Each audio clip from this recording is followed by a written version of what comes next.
विद्यार्थी मित्रांनो, तुम्हाला माहीतच आहे की NMS स्कॉलरशिप परीक्षा 2026 तसेच विविध प्रकारच्या स्कॉलरशिप परीक्षा ज्या आपल्याला माध्यमिक शालांत या वयामध्ये आपल्याला देता येतात। या स्कॉलरशिपच्या दृष्टिकोनातून आपण फ्री यूट्यूब सिरीज राबवत आहोत आणि या फ्री यूट्यूब सिरीजच्या माध्यमातून आपण तुम्हाला स्कॉलरशिपच्या दृष्टिकोनातून महत्त्वाचे टॉपिक्स आहेत हे टॉपिक आपण कव्हर करण्याचा प्रयत्न करत आहोत। आणि या यूट्यूब सिरीजचं आजचं जे हे लेक्चर असणार आहे हे 9 नंबरचं लेक्चर असणार आहे। या लेक्चरच्या माध्यमातून जो 8वीच्या पुस्तकामधील पहिला टॉपिक आहे स्थानिक वेळ व प्रमाण वेळ, हा अत्यंत महत्त्वाचा टॉपिक आहे। कारण या टॉपिकवर विविध प्रकारच्या स्कॉलरशिप परीक्षा म्हणजे NMS असेल, MTSC असेल किंवा दुसऱ्या अनेक स्कॉलरशिप परीक्षा आहेत। या स्कॉलरशिप परीक्षावर दरवर्षी प्रश्न विचारला जातो, 1 किंवा 2 प्रश्न हमखास विचारले जातात। तर आपण टॉपिकला सुरुवात करू। तर याच्यामध्ये आपल्याला स्थानिक वेळ व प्रमाण वेळ शिकायचे आहे। पहिल्या लेक्चरमध्ये पार्ट 1च्या मध्ये आपण काय करू, स्थानिक वेळ आणि ज्या महत्त्वाच्या गोष्टी आहेत, बेसिक ज्या गोष्टी आहेत ते आपण शिकू, ठीक आहे। तर याच्यामध्ये बघा, पहिल्यांदा आपण 7वी मध्ये भूगोल शिकलो, त्याच्यामध्ये बऱ्याच गोष्टी आपण भूगोलमध्ये शिकलो। तर यामध्ये आपण तुम्हाला काही गोष्टी आहेत अशा काय आठवतात का गोष्टी? बघा, पृथ्वीवरील दिनमान किंवा रात्रमानाचा कालावधी नेहमी का बदलतो? तुम्हाला माहिती आहे आपण पृथ्वीवर दिनमान असतं, रात्रमान असतं। दिनमान म्हणजे काय? दिवस असतो, म्हणजे सूर्योदयापासून सूर्यास्तापर्यंतचा वेळ जो असतो तो दिनमान म्हणून आपण ओळखतो। आणि त्यानंतर रात्रमान म्हणजे रात्री सूर्यास्तापासून ते सकाळी सूर्योदयापर्यंतचा जो वेळ असतो, याच्यामध्ये हा कालावधी का बदलतो? किंवा जगाच्या नकाशात प्रत्येक 1 अंशाने अंतराने काढलेल्या रेखावृत्तांची एकूण संख्या किती आहे? किंवा सूर्याचे पूर्वेकडून पश्चिमेकडे जाताना तुम्हाला माहिती आहे सूर्योदय जो होतो आपला पूर्वेकडे होतो, पूर्वेकडून पश्चिमेकडे जाताना दिसणे हा कशाचा परिणाम आहे? त्यानंतर पृथ्वीच्या परिवलनाची दिशा आहे ती काय आहे? त्यानंतर पृथ्वीच्या परिवलनादरम्यान दररोज किती रेखावृत्ते सूर्यासमोरून जातात? कोणत्या रेखावृत्तावर वार बदलतो? त्यानंतर पूर्वीच्या काळी कालमापन कसे केले जात असावे किंवा सध्याच्या काळामध्ये कालमापनासाठी कोणत्या गोष्टी वापरतात? कालमापन म्हणजे आपण जो काळ जातो त्याचं जे मापन आहे, वेळ आहे, ही कशा पद्धतीने पूर्वी होती आणि आत्ताच्या परिस्थितीत कशी आहे, ह्या गोष्टी ज्या आहेत त्या माध्यमातून आपल्याला शिकायच्या आहेत। पुढे बघू आपण। तर याच्यामध्ये बघा, कालमापनाची गरज काय आहे? कालमापनाची गरज काय आहे म्हणजे वेळेची नियोजनाची गरज काय आहे? तुम्हाला माहिती आहे आपलं दैनंदिन जीवन जे आहे, दैनंदिन आयुष्य आहे, ते वेळेशिवाय अपुरं आहे। वेळेशिवाय आपण कोणतीच गोष्ट साध्य करू शकत नाही। म्हणजे आता तुम्ही सुद्धा बघा, तुमच्या शाळा आता भरल्या, शाळेमध्ये तुमचं ठराविक वेळेनुसार सगळ्या गोष्टी होत असतात। म्हणजे सकाळी तुम्हाला उठायचं असतं, उठल्यानंतर तुम्हाला आवरायचं असतं, नाश्ता असतो, त्याच्यानंतर तुम्ही शाळेमध्ये जाता, शाळेमध्ये गेल्यानंतर तुमचे तास होतात, त्यानंतर दुपारी जेवणाची सुट्टी होती, त्यानंतर शाळेमध्ये तुम्ही काय खेळ खेळता ते सुद्धा आपल्या वेळेनुसार असतात। कोणत्या तासाला काय होणार, गणिताचा तास कधी होणार, भूगोलाचा तास कधी होणार, इतिहासाचा तास कधी होणार, अशा पद्धती। त्यानंतर शाळा सुटल्यानंतर सुद्धा आपलं सगळं ठरलेलं नियोजन असतं। इथं बघा, इथं चित्रामध्ये तुम्हाला सगळ्या गोष्टी दिसतील। म्हणजे आपल्या दैनंदिन जीवनातील प्रत्येक कृतीसाठी वेळेचं नियोजन आवश्यक असतं। वेळेचे मापन आणि व्यवस्थापन मानवाच्या जीवनामध्ये महत्त्वाचं आहे। मग आता तुम्ही म्हणसाल सर, मानवाच्या जीवनामध्ये वेळेचं व्यवस्थापन आणि सगळ्या गोष्टी महत्त्वाच्या आहेत, तर प्राचीन काळामध्ये कसं हे लोक बघायचे किती वाजले? त्यांच्याकडे घड्याळ होतं का? मग या प्राचीन काळामध्ये काळी लोक नैसर्गिक घटनांच्या निरीक्षणावर वेळ ठरवत असत। वेळ मोजण्यासाठी वेगवेगळ्या प्रकारची यंत्र त्यांच्याकडनं वापरले जायचे। त्याच्यापैकी बघा, या ठिकाणी तुम्हाला दिसेल घटिका पात्र। आता या ठिकाणी तुम्हाला घटिका पात्र दिसतंय, इथं दिसेल तुम्हाला एक भांडं आहे, एक पात्र आहे, त्या पात्रामध्ये पाणी ठेवलेलं आहे, नळामधून पाणी पडतंय। परंतु त्या काळामध्ये अशाच पद्धतीचं होतं। पण काय होतं की एक पात्र असायचं बघा, एक पात्र म्हणजे एक भांडं असायचं, या पात्रामध्ये पाणी ठेवलं जायचं आणि एक दुसरं छोटंसं पात्र असायचं आणि हे जे पात्र असायचं हे पाण्याने भरून ठेवलेलं असायचं आणि दुसऱ्या पात्राच्या तळाशी एक छिद्र पाडलं जायचं, छोटंसं छिद्र पाडलं जायचं आणि हे पात्र ह्या पाण्यामध्ये सोडून दिलं जायचं। सोडून दिल्यानंतर त्या छिद्रामधून थोडं थोडं पाणी पास होणार, ठीक आहे। मग जसं जसं पाणी वर येईल तसं तसं ज्यावेळेस हे पात्र, छोटं पात्र ज्यावेळेस भरलं जाईल त्यावेळेस हे पाण्यामध्ये बुडायचं आणि ज्यावेळेस हे पाण्यामध्ये पात्र बुडलं जाईल त्यावेळेस 24 मिनिटं झाली असं समजलं जायचं, 24 मिनिटे। आणि मग 24 मिनिटं गुणुले 2.5 अशा पद्धतीचं, म्हणजे त्यानंतर 1 तास झाला म्हणजे 24 मिनिटं आणि 12 म्हणजे अर्ध, असं 60 मिनिटांचा 1 तास। मग 24 मिनिटं म्हणजे 1 घटिका म्हणजे 24 मिनिटं। म्हणजे पात्र बुडालं की 1 घटिका झाली, 1 घटिका झाली म्हणजे 24 मिनिटं झालं। आणि 24 मिनिटं झालं एक घटिका जायचं. घटिका झालं की राजे महाराजांच्या दरबारामध्ये बेल वाजवली जायची, घंटा वाजवली जायची आणि त्याच्याप्रमाणे वेळ निश्चित केली जायची. अशा पद्धतीचं यंत्र आता सुद्धा तुम्हाला दिसत आहे. हे तर समजा आता दिसत नसेल, परंतु वाळूचे घड्याळ बघा, मोठ्या मोठ्या आपण ज्यावेळेस लोकांच्या टेबलवर वगैरे ज्यावेळेस आपण अभ्यास करतो त्या ठिकाणी अशा प्रकारची यंत्र म्हणजे हे वाळूचं घड्याळ ठेवलं जातं बघा. आणि यामधून वाळू जशी जशी खाली जाईल मग तसा 1 तास झाला असा टाइम त्या ठिकाणी, त्यानुसार आपण वेळ ओळखतो. त्यानंतर सूर्यघडी म्हणजे कशा पद्धतीची, अशा प्रकारची एक प्लेट असायची आणि या प्लेटवर अशा पद्धतीचा एक त्रिकोणी लोखंडाचा एक उभा केलं जायचं मध्यभागी आणि या ठिकाणी वेळेचं अशा पद्धतीचे मापन असायचं. आणि जसं जसा सूर्य उगवल, पूर्वेकडून जसं जसं सूर्य उगवल, जसा जसा वेळ जाईल तशी तशी याची सावली अशा पद्धतीने मूव्ह व्हायची आणि त्यावरून वेळ ठरवली जायची. म्हणजे पण हे जे यंत्र आहे हे सूर्यघडी जे आहे हे दिवसा फक्त, कारण रात्रीच्या वेळी तर सूर्य नसतो किंवा ढगाळ वातावरण असेल तर अशा पद्धतीचे यंत्र काम केलं जात नसायचं. म्हणून हे घटिका पात्र असेल किंवा वाळूचे घड्याळ असेल, सूर्यघडी असेल, हे प्राचीन काळामध्ये कालमापनाची साधनं होती. त्यानंतर दिनमान आणि रात्रमान आणि दिवस. आता बघा दिवस, आपण थोडक्यात सकाळी उठल्यानंतर संध्याकाळ झाली का आपण काय म्हणतो, दिवस कसा गेला ते कळालं नाही, पण दिवस तो नसतो. दिवस म्हणजे थोडक्यात काय, दिवस म्हणजे दिनमान आणि रात्रमान मिळून जो 24 तास पूर्ण होतात तो म्हणजे दिवस. याच्यामध्ये बघा दिनमान म्हणजे काय, मगाशी मी तुम्हाला सांगितलं, दिनमान म्हणजे सूर्योदयापासून ते सूर्यास्तापर्यंतचा जो कालावधी असतो, म्हणजे सकाळी सूर्य उगवला ते संध्याकाळी सूर्यास्तापर्यंत जो काही कालावधी आहे त्याला काय आपण म्हणतो दिनमान. त्याच्यानंतर रात्रमान म्हणजे सूर्यास्तापासून म्हणजे संध्याकाळपासून सकाळी दुसऱ्या दिवशी सूर्योदय होईपर्यंतचा जो काही वेळ आहे त्याला आपण काय म्हणतो रात्रमान. आणि हे दोन्ही एकत्र केलं, दिनमान अधिक रात्रमान, हे परीक्षेसाठी महत्वाचे बरं का, याच्यावर प्रश्न येऊन गेला. दिनमान अधिक रात्रमान, एक दिवस म्हणजे 24 तास. या ठिकाणी दिसेल बघा अशा पद्धतीने हे दिनमान आहे, हे रात्रमान आहे आणि संपूर्ण एक दिवस त्याला म्हणतात. म्हणजे एका सूर्योदयापासून पुढील सूर्योदयापर्यंतचा जो काही वेळ आहे त्याला आपण काय म्हणतो संपूर्ण दिवस, संपूर्ण एक दिवस.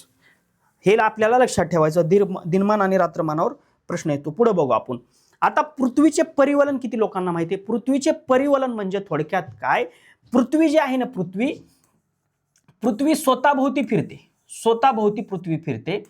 ह्या पृथ्वी स्वतःभोवती जी फिरते त्याला आपण काय म्हणतो परिवलन. परीक्षेमध्ये याच्यावर प्रश्न येतो. पृथ्वीचे परिवलन म्हणजे काय?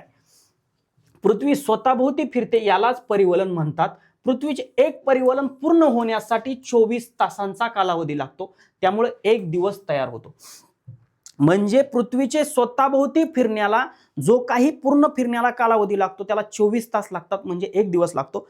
याच्यामध्ये बघा हा पेन आहे, हा पेन स्वतःभोवती फिरतोय, तशी पृथ्वी सुद्धा स्वतःभोवती फिरते आणि हे स्वतःभोवती फिरण्याला 24 तास लागतात, म्हणजे एक दिवस लागतो. ठीक आहे, त्यामुळे एक दिवस तयार होतो. मग या 24 तासामध्ये रात्र होती, दिवस होतो. ठीक आहे. त्यानंतर पुढे बघा पृथ्वीच्या परिवलनाची दिशा. पृथ्वीच्या परिवलनाची दिशा लक्षात ठेवा, पश्चिमेकडून पूर्वेकडे आहे.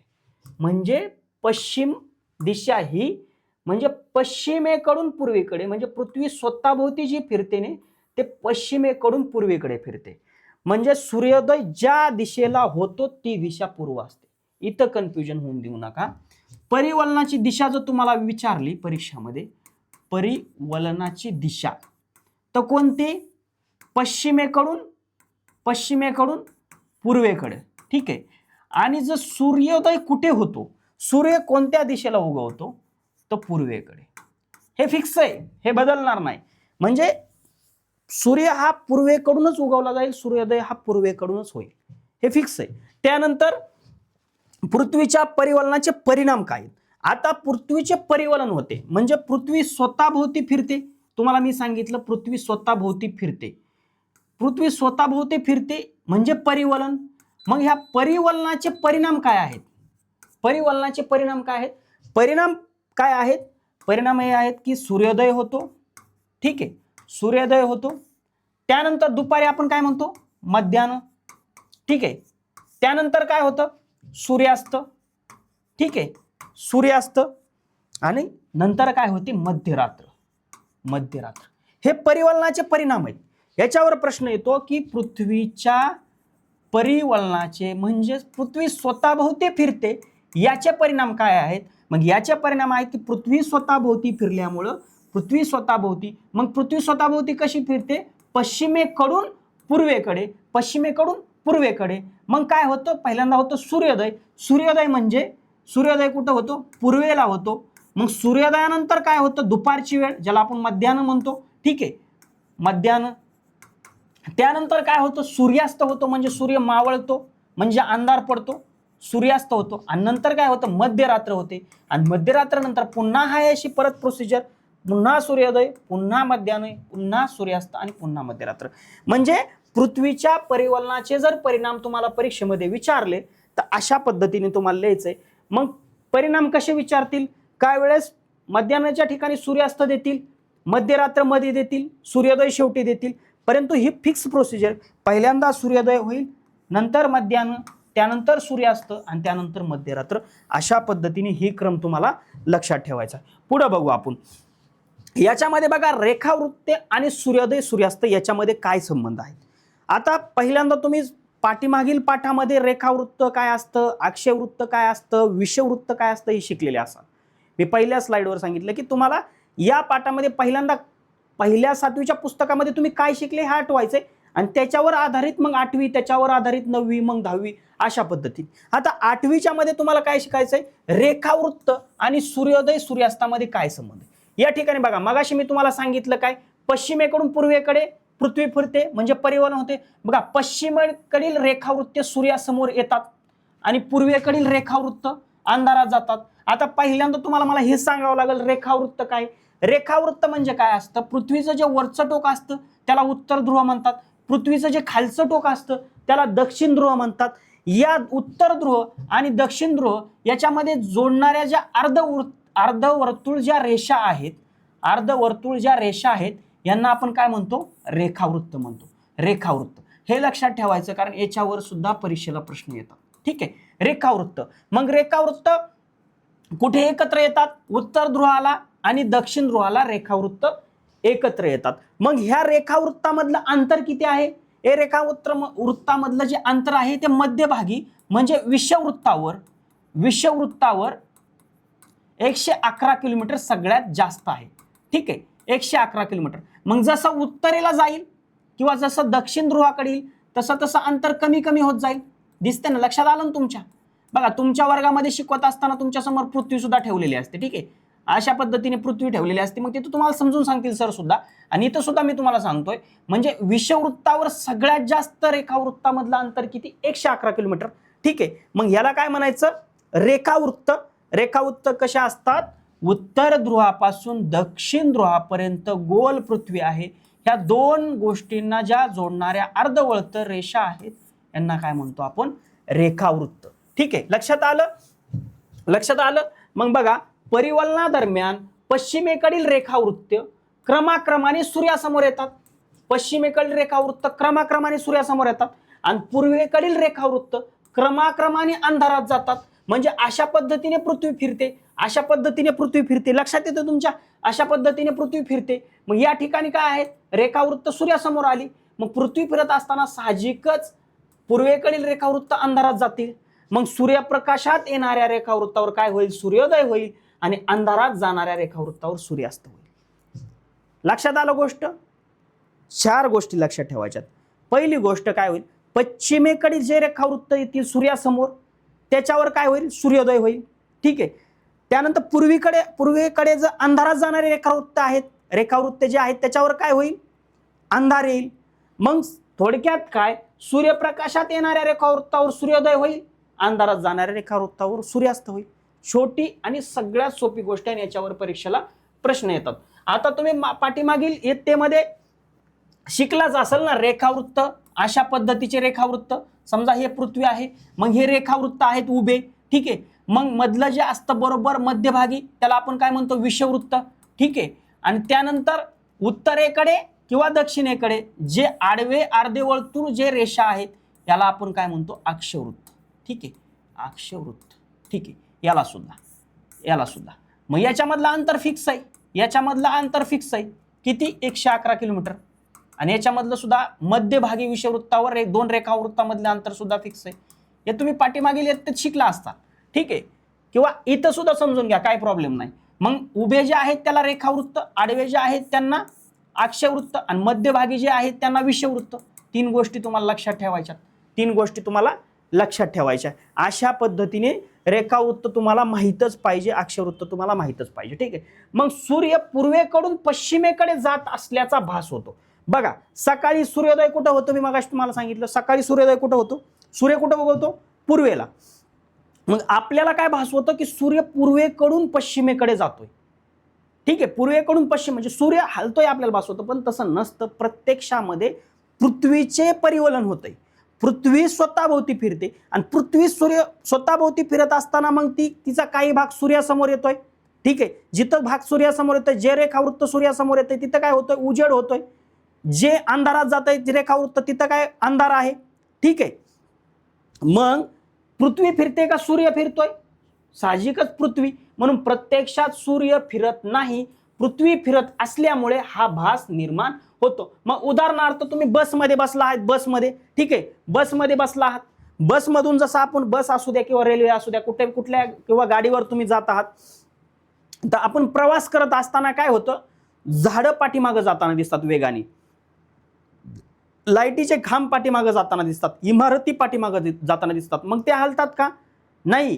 प्रत्यक्षात काय होतं, पृथ्वी फिरते, पृथ्वी फिरत असल्यामुळे सूर्याचे स्थान बदलल्याचे दिसते, पण प्रत्यक्षात तसं नसतं. मग या ठिकाणी बघा, सूर्य आहे, सूर्याच्या भोवती काय आहे, पृथ्वी फिरते. मग पृथ्वीचा जे रेखावृत्त सूर्याच्या समोर येईल तिथं काय, उजेड आहे, आणि बाकीकडे काय, अंधार आहे. मग सूर्योदय कुठं होतो, पूर्वेला होतो. पूर्वेकडून पश्चिमेकडे जाताना आपल्याला या ठिकाणी दाखवलेल्या ह्या गोष्टी आपल्याला लक्षात ठेवायचंय. आपल्याला काय लक्षात ठेवायचंय, 2 गोष्टी आहेत की पृथ्वी पश्चिमेकडून पूर्वेकडे फिरते, पण सूर्योदय कुठं होतो, पूर्वेकडे होतो. कन्फ्युजन होऊन द्यायचं नाही. पुढे बघू आपण, ठीक आहे, पुढे बघू. आता या ठिकाणी बघा, दिनमान, रात्रमान आणि पृथ्वीचे परिवलन. आतापर्यंत 4 स्लाइडमध्ये आपण जे काय शिकलो ते एका स्लाइडमध्ये तुम्हाला दिलेले. म्हणजे लक्षात काय ठेवायचं, तुम्हाला परीक्षेच्या दृष्टीने काय लक्षात ठेवायचंय, तुम्हाला लक्षात ठेवायचंय दिनमान म्हणजे सूर्योदय ते सूर्यास्त, ज्याला काय म्हणतो दिनमान.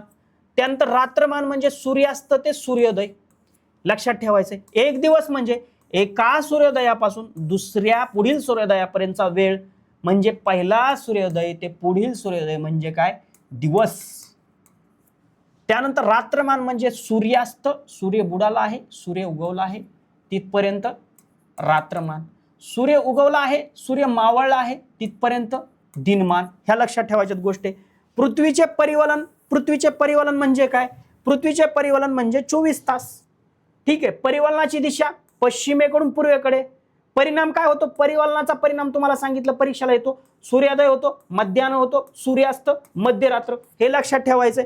त्यानंतर सूर्य पूर्वेकडून पश्चिमेकडे जाताना दिसतो, हे पृथ्वीच्या परिवलनाचा परिणाम आहे. मग प्राचीन कालमापनाची साधनं, घटिका, पात्र, वाळूचे घड्याळ वगैरे, ह्या गोष्टी तुम्हाला आतापर्यंत मी शिकवल्या, त्या गोष्टी तुम्हाला काय करायचंय, लक्षात ठेवायचंय. ॲडिशनल गोष्ट, सूर्योदय कुठं होतो, सूर्योदय पूर्वेला होतो, ह्या गोष्टी तुम्हाला लक्षात ठेवायच्यात.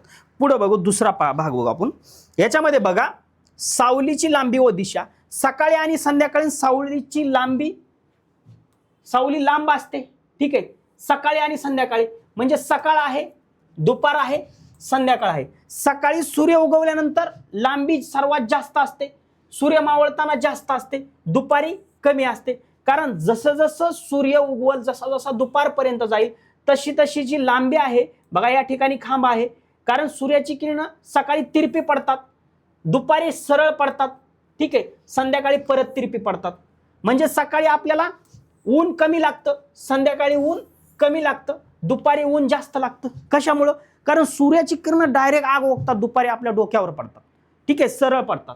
म्हणजे सकाळी आणि संध्याकाळी सावली लांब असते, दुपारी सावली सर्वात आखूड असते. म्हणजे मी तुम्हाला सांगितलं, जी सावलीची लांबी आहे, समजा सकाळी आपली लांबी आहे अशी, आपली सावली लांब पडते, लांब.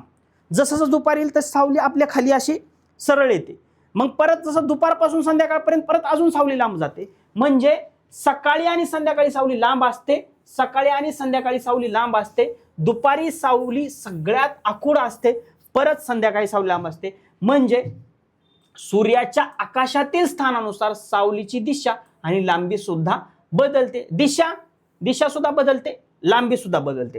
हे बदल पृथ्वीच्या परिवलनामुळे होतात. ठीक आहे, परिवलनामुळे होतात. तापमानात काय बदल होतं का? तापमानात बदल होतं. सकाळी संध्याकाळी तापमान कमी असतं, मी तुम्हाला सांगितलं, कारण सूर्याची किरण तिरके पडतात, तिरके सकाळी आणि संध्याकाळी, म्हणजे तापमान कमी असतं. आणि दुपारी तापमान जास्त असतं कारण सूर्याची किरण डायरेक्ट डोक्यावर पडतात. ठीक आहे, याचे कारण सूर्यकिरणाचा पृथ्वीवर पडणारा कोन बदलत असतो. कोन तिरप आणि सरळ मी तुम्हाला सांगितलं. आता बघा, पृथ्वीचे परिवलन मगाशी समजून सांगितले, आता डबल सुद्धा आले या ठिकाणी. पृथ्वीचे परिवलन, पृथ्वी स्वतःभोवती फिरते, या परिणामाला सूर्याचे आकाशातील स्थान बदलत राहते. सूर्यकिरणांचा कोन बदलतो. सकाळी व संध्याकाळी कोन तिरपा, उष्णता कमी, दुपारी कोन सरळ, उष्णता अधिक, संध्याकाळी परत कोन तिरका, परत उष्णता कमी. ठीक आहे, अशा पद्धतीने तुम्हाला ह्या गोष्टी लक्षात ठेवायच्यात. ठीक आहे, पुढे बघा, या ठिकाणी स्थानिक वेळ, लोकल टाइम, स्थानिक वेळ आणि प्रमाण वेळ. स्थानिक वेळ या लेक्चरमध्ये बघणार आहे, पार्ट 1 चालू आहे आपला. पार्ट 2 मध्ये प्रमाण वेळ वगैरे बाकीच्या गोष्टी, जागतिक वेळ आपण बघणार आहे. ठीक आहे, मग या ठिकाणी सूर्य व सावली यांचा काय संबंध आहे?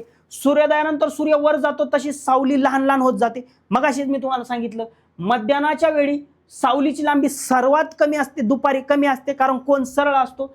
मध्यानंतर सूर्य क्षितिजाकडे झुकतो, मावळतीकडे झुकतो, तशी सावली पुन्हा लांब होत जाते. मगाशीच मी तुम्हाला सांगितलं, म्हणजे सूर्योदय सावली लांब, सकाळ, त्यानंतर मध्यान्ह सर्वात कमी, दुपारनंतर हळूहळू वाढत चालली. बघा इथं बघा, सकाळी सगळ्यात जास्त आहे, म्हणजे सूर्योदयाच्या टायमाला. सकाळी हळूहळू कमी होत चालली, दुपारी पार कमी झाली, दुपारनंतर परत हळूहळू वाढत चालली. सूर्यास्ताच्या वेळी बघा, चित्र बघा, चित्र बघितलं की सगळं लक्षात येतं, चित्र. ठीक आहे, आता मध्यानाच्या वेळी सावलीची लांबी सर्वात कमी, सूर्योदयाच्या वेळी सगळ्यात लहान, मध्यानंतर सूर्य क्षितिजाकडे झुकतो तशी सावली पुन्हा पुन्हा लांब होत जाते, पुन्हा पुन्हा लांब होत जाते. आता मध्यानाची स्थिती जाणून घ्यायची आपल्याला. बघा, एका रेखावृत्तावरील सर्व ठिकाणी मध्यानाची वेळ सारखी असते, हे लक्षात ठेवायचंय. एका रेखावृत्तावर मध्यानाची जी वेळ आहे ती सारखी असते. मध्यान्ह म्हणजे सूर्य त्या रेखावृत्ताच्या आकाशात सर्वोच्च स्थानी असणे. मग स्थानिक वेळ म्हणजे काय? एखाद्या ठिकाणच्या आकाशातील सूर्याच्या स्थानावरून ठरवलेली वेळ. स्थानिक वेळ म्हणजे एखाद्या ठिकाणी सूर्याच्या स्थानावरून ठरवलेली वेळ. सूर्य डोक्यावर आला, दुपार झाली, ठरवलेली वेळ म्हणजे स्थानिक वेळ. एका रेखावृत्तावरील स्थानिक वेळ, लोकल टाइम समान असते. या ठिकाणी बघा चित्रात, उत्तर ध्रुव, दक्षिण ध्रुव. एका रेखावृत्त, उदाहरणार्थ विषुववृत्तावर सर्व ठिकाणी सूर्य याच क्षणी सर्वोच्च स्थानी असतो, म्हणजे तेथे मध्यानाची वेळ सारखी असते. मग एका रेखावृत्ताची ठिकाणी बघा, ठिकाण ए, ठिकाण बी, ठिकाण सी. एका रेखावृत्त, हे रेखावृत्त आहे, याच्यातलं ठिकाण ए, बी, सी. मध्यानाची वेळ एकाच वेळी राहील. या तिन्ही ठिकाणची स्थानिक वेळ सारखी आहे. लक्षात आलं? ठीक आहे. या स्लाइड मध्ये काय लक्षात ठेवायचं माहितीये का? सूर्योदयानंतर सूर्य जसा जसा वर जातो का, तसं तसं सावली लहान होत जाते. सूर्योदय झाला, जसं जसं सूर्य वरती जाईल तस तसं सावली लहान लहान होत जाईल. इथं एवढी अशी लहान बघा, दुपारच्या वेळी पार आखूड होईल, संध्याकाळी परत मोठी होत जाईल, सूर्यास्ताच्या वेळी पार मोठी असेल. ठीक आहे, एवढं लक्षात ठेवायचं. दुसरी गोष्ट काय लक्षात ठेवायची? दुसरी गोष्ट, एका रेखावृत्तावर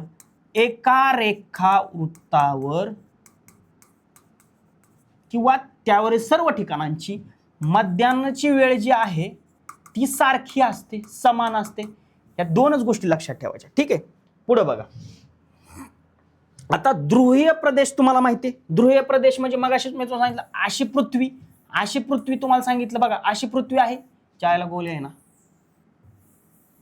बघा. मग याच्यामधली जो वरचं टोक आहे ते उत्तर ध्रुव, खालचं टोक आहे ते दक्षिण ध्रुव. ठीक आहे, खालचं टोक आहे ते दक्षिण ध्रुव. मग ध्रुवीय प्रदेश आहे याच्यामध्ये दिनमान 24 तासापेक्षा जास्त असू शकतो. ध्रुवावर 6 महिने दिवस, 6 महिने रात्र. सूर्योदय सूर्यास्त सांगताना तारीख सुद्धा सांगावं लागते. ध्रुवावर सूर्य क्षितिजा भोवती फिरत असल्यासारखा दिसतो, त्यामुळे सावलीच्या लांबीवर मध्यान्ह ठरवता येत नाही. म्हणजे बघा, जे उत्तर ध्रुव आहे आणि दक्षिण ध्रुव जे आहे, ठीक आहे, उत्तर ध्रुवावर सूर्य क्षितिजाभोवती फिरतो 24 तास प्रकाश. त्यानंतर सूर्य क्षितिजाभोवती फिरतोय बघा, 24 तास अंधार आहे. ठीक आहे, म्हणजे 6 महिने दिवस, 6 महिने रात्र. कशावर? ध्रुवीय प्रदेशावर, म्हणजे पृथ्वीचं वरचं टोक उत्तर ध्रुव, खालचं टोक दक्षिण ध्रुव, ठीक आहे. त्यानंतर सूर्योदय सूर्यास्त सांगताना तारीख सांगावी लागते. म्हणजे उदाहरणार्थ 15 जून रोजी सूर्योदय झाला, 15 डिसेंबर रोजी सूर्यास्त, म्हणजे 6 महिने दिवस 6 महिने रात्र ध्रुवावरती आपल्याला लक्षात ठेवायचं. ध्रुवीय प्रदेश लक्षात आलं, उत्तर ध्रुव वरचं टोक, दक्षिण ध्रुव खालचं टोक, ज्याला आपण आर्टिक आणि अंटार्क्टिक म्हणतो, ठीक आहे. अशा पद्धतीने आपल्याला लक्षात ठेवायचंय. म्हणजे तुम्ही मागील इयत्तेमध्ये ह्या गोष्टी शिकला. त्यानंतर रेखावृत्त व वेळ, वेगवेगळ्या रेखावृत्तावरील वेळ, प्रत्येक रेखावृत्त व सूर्योदय मध्यान्ह व सूर्यास्ताची वेळ वेगळी असते. म्हणजे तुम्हाला मगाशी काय सांगितलं, एका रेखावृत्तावर सारखी, परंतु या रेखावृत्तावर, ह्या रेखावृत्तावर, ह्या रेखावृत्तावर मध्यान्ह असेल, सूर्यास्त असेल, सूर्योदय असेल, याची वेळ वेगळी असते. कारण सूर्य जो आहे, मगाशी पहिल्यांदाच तुम्हाला सांगितलं, सूर्य पश्चिमेकडून पूर्वेकडे फिरतो. सूर्य पश्चिमेकडून पूर्वेकडे जातो.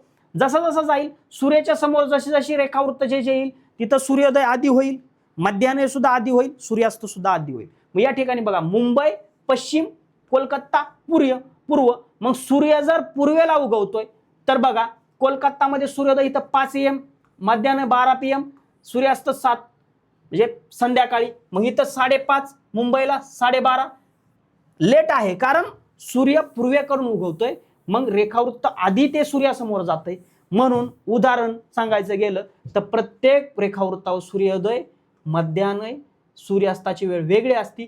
पूर्वेकडील ठिकाणी वेळ आधी येते. उदाहरण, कोलकाता हे मुंबईच्या पूर्वेला असल्यानं तेथे मध्यान्ह आधी होतो, मुंबईत नंतर होतो, ठीक आहे. कोलकात्याचा आधीच झालेला असतो. म्हणजे स्थानिक वेळेचा आधार काय याला, स्थानिक वेळ मध्यान्ह दर्शनाने निश्चित केली जाते व एका रेखावृत्तावरील सूर्य ठिकाणांची स्थानिक वेळ सारखीच असते. म्हणजे तुम्हाला या ठिकाणी कन्फ्युजन व्हायचं काहीच कारण नाही.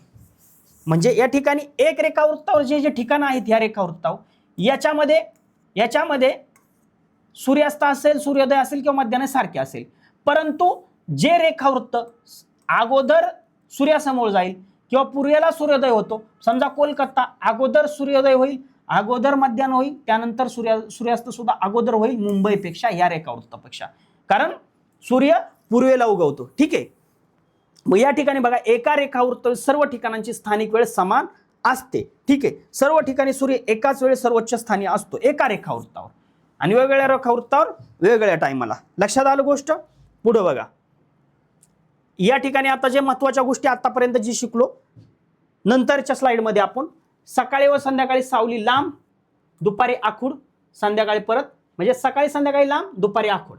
सूर्याच्या स्थानानुसार सावलीची दिशा बदलते. मग असे सांगितलं तुम्हाला, सावली जशी जशी दुपारी तशी तशी लहान लहान, परत संध्याकाळी हळूहळू वाढत जाते, अशा पद्धतीने, ठीक आहे. त्यानंतर मध्यान्हाच्या वेळी सावली सर्वात कमी, कारण सूर्य डायरेक्ट डोक्यावर असतो, कोण सरळ असतो, सूर्याची किरण डायरेक्ट पडतात. त्यानंतर एका रेखावृत्तावर स्थानिक वेळ समान. तुम्हाला मग अशीच सांगितले, आता जस्ट सांगितले, ध्रुवावर 6 महिने दिवस 6 महिने रात्र. प्रत्येक रेखावृत्तावर सूर्योदय, मध्यान्ह किंवा सूर्यास्ताच्या वेळा वेगळ्या असतात, सांगितलं तुम्हाला, ठीक आहे. त्यानंतर स्थानिक वेळ सूर्याच्या स्थानावरून ठरवली जाते. स्थानिक वेळ सूर्याच्या स्थानावरून ठरवली जाते. पूर्वेकडील ठिकाणी वेळ आधी येते. उदाहरणार्थ कोलकाता, मुंबई तुम्ही लक्षात ठेवू शकता. याच्यावर सुद्धा पेपरला प्रश्न येऊ शकतो. आता आपण हा पार्ट 1 बघितलाय. याच्यामध्ये आपण काय बघितलं, रेखावृत्त, स्थानिक वेळ, कालमापन, ह्या सगळ्या गोष्टी आपण बघितल्या, ध्रुवीय प्रदेश वगैरे. पुढच्या पार्टमध्ये आपण काय बघणार, प्रमाण वेळ, जागतिक वेळ आणि बाकीचे प्रश्न. तत्पूर्वी हा जो आतापर्यंत जो भाग शिकवला तुम्हाला, आतापर्यंत जो भाग शिकवला त्याच्यावर पेपरला कोणत्या स्कॉलरशिपला प्रश्न येऊन गेलेत का ते आपण बघू. आता पहिला प्रश्न, MTSE 2020, प्रश्न क्रमांक 162. खालीलपैकी कोणता घटक पृथ्वीच्या परिवलनाशी संबंधित नाही. मी कोणत्या गोष्टीचं, बघा, कोणता गोष्ट परिवलनाशी संबंधित नाही. परिवलनाचे परिणाम काय, सूर्योदय, मध्यान्ह, सूर्यास्त आणि मध्यरात्र. मग रेखावृत्त आहे का, आहे. ऋतू आहे, वेळ आहे, अक्षवृत्त नाही, ठीक आहे. अक्षवृत्त नाही, कारण अक्षवृत्त ही हवामानाशी संबंधित आहे, ठीक आहे, हवामानाशी संबंधित आहे, ठीक आहे. त्याच्यानंतर मग याचं उत्तर काय आहे, अक्षवृत्त, कारण हे परिवलनाशी संबंधित नाही, ठीक आहे. पुढं, पृथ्वीच्या परिवलनाचे परिणाम योग्य क्रमाने कसे अनुभवता येतील. मी पहिल्यांदाच सांगितलं, तुम्हाला क्रम लक्षात ठेवायचा आहे. पहिल्यांदा काय होईल, सूर्यास्त होईल, त्यानंतर मध्यान्ह होईल, त्यानंतर सूर्यास्त होईल, म्हणजे सूर्योदय होईल, मध्यान्ह होईल, सूर्यास्त होईल आणि मध्यरात्र होईल. मग या ठिकाणी पर्याय क्रमांक 1 आहे का? सूर्योदय, मध्यान्ह, सूर्यास्त. बरोबर, पर्याय क्रमांक 1 उत्तर आहे. दुसरा पर्याय का नाही? सूर्यास्तानं अगोदर सूर्यास्त दिलाय, नंतर सूर्योदय दिलाय, म्हणजे हे नाही. त्यानंतर मध्यान्ह अगोदर दिलाय, हे नाही. मध्यरात्र अगोदर दिली, हे नाही. म्हणजे आपल्याला काय? पर्याय क्रमांक 1 आपलं NMS डिसेंबर 2022 ला हा प्रश्न येऊन गेलेला आहे. ठीक आहे, पुढे बघा. सूर्योदयानंतर जसा जसा सूर्य आकाशात वर सरकतो तशी तशी आपली सावली टिंब होत जाते. म्हणजे सूर्योदय झाला, सूर्योदयानंतर सूर्य हळूहळू आकाशात चाललाय, मग आपली सावली काय होत जाईल? लहान होत जाईल. लहानच होत जाईल ना, मी तुम्हाला सांगितलं. सूर्योदय, सूर्यास्त, मध्यान्ह म्हणजे दुपार. हळूहळू सूर्य जसा जसा वर जाईल, डोक्यावर येईल, तशी सावली आपली लहान होत जाईल. दुपारनंतर सावली परत मोठी होत जाईल. म्हणजे सूर्योदयानंतर जसा जसा सूर्य आकाशात जाईल तशी तशी आपली सावली लहान होत जाईल. मग पर्याय क्रमांक 3 आपले उत्तर आहे. ठीक आहे, सूर्याचे पूर्वेकडून पश्चिमेकडे जाताना हा कशाचा परिणाम आहे? कशाचा परिणाम आहे? सूर्य पूर्वेकडून पश्चिमेकडे जातो, मग हा कशाचा परिणाम आहे? पृथ्वीचे परिभ्रमण नाही, पृथ्वीचे भासमान भ्रमण नाही, पृथ्वीचे परिवलन. बरोबर आहे, पृथ्वीचे परिवलनाचा परिणाम मी तुम्हाला सांगितलंय. पृथ्वीच्या परिवलनाच्या परिणामाचे 4 गोष्टी सांगितलंय. पहिली गोष्ट काय आहे? सूर्योदय होतो पृथ्वीच्या परिवलनामुळे. त्यानंतर मध्यान्ह म्हणजे दुपार होते. त्यानंतर काय होतं? सूर्यास्त म्हणजे सूर्य मावळतो. त्यानंतर मध्यरात्र होते. हे पृथ्वीच्या परिवलनाचे परिणाम आहे. मग पृथ्वीच्या सूर्य जो आहे पूर्वेकडून पश्चिमेकडे जाताना दिसणे हा कशाचा परिणाम आहे? साहजिकच पृथ्वीच्या परिवलनाचा परिणाम आहे. ठीक आहे, आतापर्यंत ज्या गोष्टी आपण शिकलो तो पार्ट 1 भाग 1 आहे. म्हणजे जो स्थानिक वेळ व प्रमाण वेळ ही जी गोष्ट आहे ना, याच्यामध्ये भाग 1 मध्ये काय शिकलो आपण? रेखावृत्त शिकलो. त्यानंतर आपण काय शिकलो? कालमापन शिकलो. त्यानंतर मग लोकल टाइम म्हणजे स्थानिक वेळ ह्या गोष्टी शिकलो. आता पुढच्या पार्टमध्ये आपण प्रमाण वेळ आणि जागतिक वेळ ह्या गोष्टी शिकणार आहे. त्याच्यावरचे आपण प्रश्न सुद्धा शिकलो. याची जी PDF आहे तुम्हाला नेहमीप्रमाणे कुठं भेटेल? ई-सारथी ऑनलाईन जे आपलं ॲप आहे, ॲप कशा पद्धतीने डाउनलोड करायचं ती प्रोसिजर आहे. प्ले स्टोअरला जाऊन ई-सारथी ऑनलाईन ॲप डाउनलोड करायचं, रजिस्ट्रेशन करायचं म्हणजे मोबाईल नंबर टाकून OTP टाकून तुमचं नाव टाकून रजिस्ट्रेशन केल्यानंतर तुम्ही होम पेजला येता. होम पेजला आल्यानंतर वर सिलेक्ट कॅटेगरी हा ऑप्शन आहे. सिलेक्ट कॅटेगरीमध्ये ऑल स्कॉलरशिप कॅटेगरी सिलेक्ट करायची.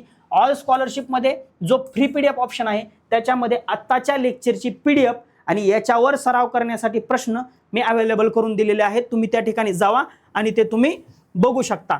बाकी आपण पुढच्या ज्या गोष्टी राहिलेल्या आहेत त्या पार्ट 2 मध्ये बघू. पार्ट 2 बघण्यासाठी आमच्या ई-सारथी ऑनलाईन YouTube चॅनलला सबस्क्राईब करा आणि व्हिडिओ जर आवडला असेल तर व्हिडिओला लाईक करा. धन्यवाद.